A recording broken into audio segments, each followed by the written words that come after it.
Tuloy na ang pag-usad ng naturalization ni Benny Boatwright para sa Gilas, Pilipinas. Ibinahagi naman ni Justin Brownlee ang kanyang panalangin sa oras na makaharap na ng Hinebra ang TNT tropang 5G kasama si Bolbol at ang delikadong mindset ni Coach Chot Reyes habang papasok ang laban sa Barangay Hinebra at patungo sa quarterfinals. Tutukan po natin ang lahat ng yan. Pero bago yan, paki-subscribe, like and share na lang muna para pareho tayong updated. Sa huling balita, uusad na ang naturalization process ni Benny Boatwright.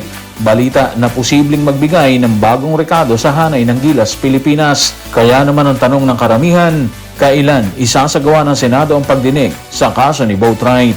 Narito ang report. Tutukan natin ang report ni Ruben Terrado sa Spain.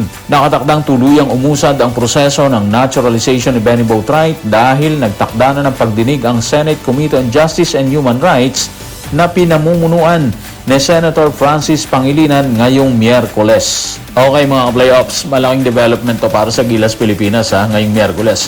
So mula sa usapan at plano, papunta na to sa konkretong hakbang, di ba? Kapag umuusad na sa Senado yung naturalization ni Benny Boatwright, mas nagiging realistic na makitang magsuot siya ng jersey sa mga darating na international tournaments. Kung maaaprubahan siya, malinaw yung benepisyo dito Dadagdag ang isang high-level scorer na kayang maglaro sa loob at labas. Si Boatwright hindi lang siya basta import type player Meron siyang size, may outside shooting at kayang gumawa ng sarili niyang tira. Ito yung klase ng player na makakatulong laban sa mas matatangkad at mas physical na team sa international stage.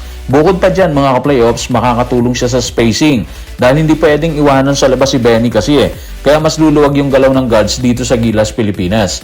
Ngayon, kung iuugnay mo kay Justin Brownlee, syempre hindi po pwedeng mawala si Justin dahil andyan pa siya. Nagiging interesante yung sitwasyon, di ba? Sa FIBA rules kasi, isa lang ang pwedeng naturalized player sa lineup ng isang laro. Ibig sabihin yan, kung pareha silang available, kailangan pumili yung coaching staff kung sino ang mas babagay sa kalaban. Si Brownlee kasi subok na, may chemistry na, may leadership at may napatunayan na sa Gilas. Si Boatwright naman, posibleng magbigay ng ibang dimension. Sa kabuuan, hindi ito simpleng replacement situation kung hindi pagpapalawak ng options para sa Gilas. Kapag naaprubahan si Boatwright, mas magiging flexible ang team depende sa matchup. At sa international competition, malaking bagay mga ka-playoffs ang ganitong klase ng lalim. Yung may choice ka kung anong klaseng laro ang ilalabas mo laban sa iba't ibang kalaban. Habang nakatakdang umusad ang naturalization ni Benny Boatwright, nakatakda rin sa gupain ng Hinebra ang TNT tropang 5G na pangungunahan ni Bolbol. Si Bolbol na ipinagdadasal ni Justin na magkaroon ng off night sa oras ng kanilang laban. Narito ang kanyang kwento. Tutukan natin ang mga sinabi ni Justin sa report ni Christian Jacinto ng Spain. Gagawin ko lang yung best ko. Siya yung tipo kasi ng player na kahit depensahan mo yan, titira pa rin siya sa spot na hindi mo na maaabot. At sa depensa naman, gamit ang haba niya, nakakakuha siya ng maraming blocks. Hindi talaga pwedeng isang tao lang ang magbabantay sa kanya.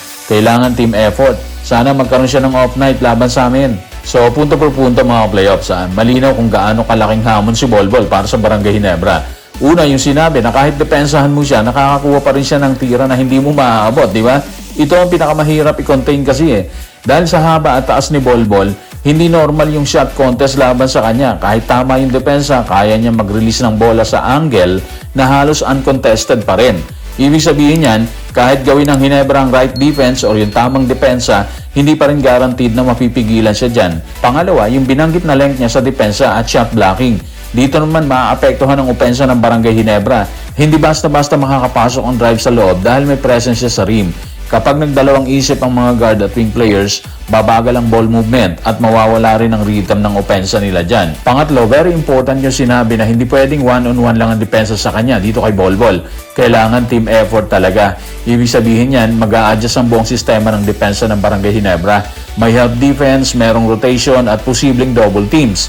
Pero ang kapalit niyan mga ka-playoffs, may maiiwang open shooters dito sa labas. Kaya magiging test ito sa discipline at communication ng buong team ng Barangay Hinebra. At yung huli, umaasa sila na magkaroon siya ng off night. Sa totoo lang mga ka-playoffs, realistic yan. Dahil sa ganitong klaseng player, minsan hindi mo siya totally mapipigilan talaga. Ang goal mo na lang, pababain yung efficiency niya at pilitin siyang magkamali dyan. Kaya sa kabuuan, magiging napakahirap na laban to para sa Hinebra dahil kay Bolbol. Hindi lang ito simpleng matchup, ito ay laban ng adjustment. Kung paano nila lilimitahan ang impact niya nang hindi nasisira ang buong depensa nila nitong Barangay Hinebra, yun ang magiging susi kung makakasabay sila or hindi. Kung dalangin ni Brownlee ang off night ni Bolbol, tila nagiging conservative naman si Coach Chot Reyes sa mga paparating na bakbakan. Ayon sa kanya, iba na ang kanilang mindset bunga ng pagkatalong nalasap sa huling laban. At sa susunod na laban sa Ginebra, ito ang kanyang pahiwatig. Narito ang kanyang pahayag. Tutukan natin si Coach Chot sa report ni Olmin Leyva ng Philstar. Wala na, kailangan maging handa kami na talunin ng 2 beses yung iba. Ando na yung mindset namin na kailangan naming talunin sila ng 2 beses. Well, kung tutuusin, natakal na natin itong mga playoffs sa nakaraang episode natin, di ba? Pero maganda kasi yung mindset Diretso at walang paligoy-ligoy yung mensahe ni Coach Chot Reyes.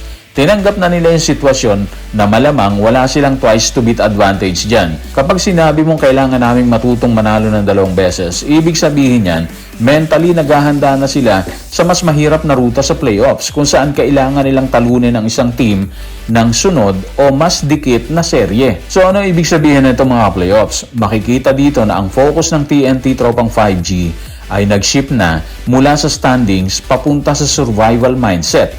Hindi na sila umaasa sa advantage Ang iniisip na nila, paano manalo kahit dehado? Sa ganitong setup mga playoffs, mas nagiging importante ang execution sa endgame, composure at consistency dahil wala kang safety net, di ba? Sa isang side, delikado rin ang ganitong mindset para sa Barangay Ginebra at sa susunod na kalaban nitong TNT Tropang 5G dito sa quarterfinals. Kapag ang team kasi tanggap na ang hirap na dadaanan nila, kadalasan mas nagiging matibay sila mentally.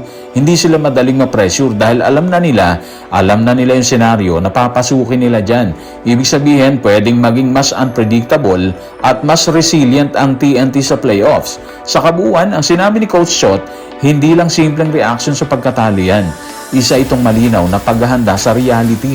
At kung mag-click ang ganitong mindset sa actual games, pwedeng maging isa ang TNT sa mga team na kahit walang advantage, kayang manggulat at gumawa ng malalim na playoff run.